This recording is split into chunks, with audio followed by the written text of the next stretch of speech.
Nah, pada tahun 2024 ini awal musim kemarau ya untuk wilayah Kota Sungai Penuh dan Kabupaten Kerinci itu sudah dimulai sejak Juni dasarian pertama. Jadi pada awal Juni kemarin memang sudah beberapa wilayah di Provinsi Jambi itu sudah memasuki awal musim kemarau. Termasuk juga untuk wilayah Kota Sungai Penuh dan Kabupaten Kerinci. Nah, puncak musim kemarau itu sendiri terjadi pada bulan Juli ini. Jadi memang saat ini kita sedang memasuki puncak-puncak musim kemarau, di mana jarang sekali terjadi hujan di wilayah Kota Sungai Penuh dan Kabupaten Kerinci. Jadi yang kami catat itu kejadian hujan hanya 4 hari di bulan Juli ini. Jumlahnya hanya 5,4 mm. Itu sangat jauh di bawah normal. Jadi dan akibatnya kan memang potensi untuk terjadinya titik api kebakaran lahan dan hutan itu sangat besar untuk wilayah Provinsi Jambi ya umumnya juga Kota Sungai Penuh dan Kabupaten Kerinci pada khususnya. Kita bersyukur untuk wilayah Kabupaten Kerinci dan Kota Sungai Penuh ini tanahnya merupakan tanah mineral, sehingga kalau seandainya titik api terjadi di wilayah ini bisa lebih cepat padamnya. Berbeda dengan titik api kebakaran lahan dan hutan yang terjadi di wilayah Provinsi Jambi bagian timur. Nah, kemarin memang kami sudah berkoordinasi dengan pihak TNI Polri juga stakeholder terkait untuk mengantisipasi terjadinya kebakaran lahan dan hutan di wilayah Kota Sungai Penuh dan Kabupaten Kerinci. Dari pantauan kami berdasarkan data satelit, jadi kita memantau titik api itu kan berdasarkan pantauan satelit. Jadi untuk wilayah Kota Sungai Penuh ini memang belum terdapat titik api. Jadi kondisinya nihil. Ya sejak dari Januari hingga Juli 2024 titik api untuk wilayah Kota Sungai Penuh nihil. Namun untuk wilayah Kabupaten Kerinci telah terdapat 6 titik api di beberapa kecamatan, diantaranya di daerah Gunung Raya, Gunung Tujuh, dan Air Hangat.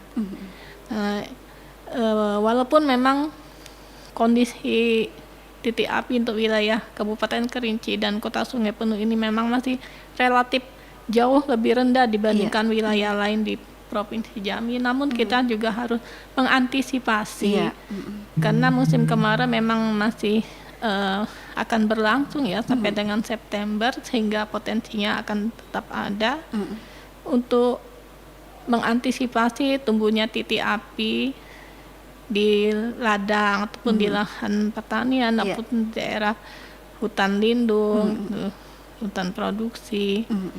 Ya diharapkan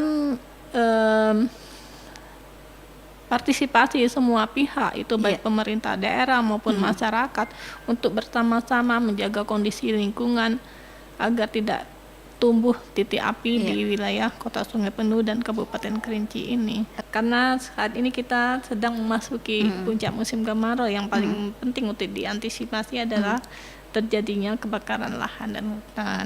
Jadi kami menghimbau kepada seluruh lapisan masyarakat untuk tidak melakukan pembukaan lahan maupun ladang dengan cara dibakar, kemudian juga mengurangi aktivitas pembakaran jerami, kemudian juga tidak membakar sampah di sembarang tempat, tidak membuang puntung rokok di sembarang tempat yang bisa mengakibatkan tumbuhnya titik api. Karena kan pada musim kemarau ini anginnya bertiup lebih kencang dibandingkan musim hujan. Jika ada titik api kecil aja itu bisa meluas ke wilayah tetangga gitu ya. Kemudian juga perlu diantisipasi itu kebakaran di pemukiman ya.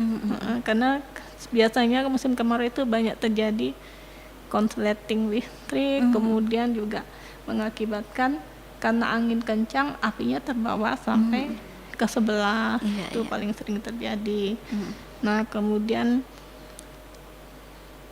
antisipasi karhutla, namun kita bersiap-siap juga menghadapi terjadinya potensi cuaca ekstrim karena kita juga walaupun saat ini masih musim kemarau, kita akan memasuki fase-fase di mana pertumbuhan awan hujan itu akan mulai.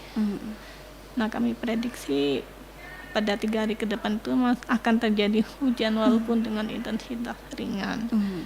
Dikhawatirkan terjadinya hujan lebat. Yang pertama itu bisa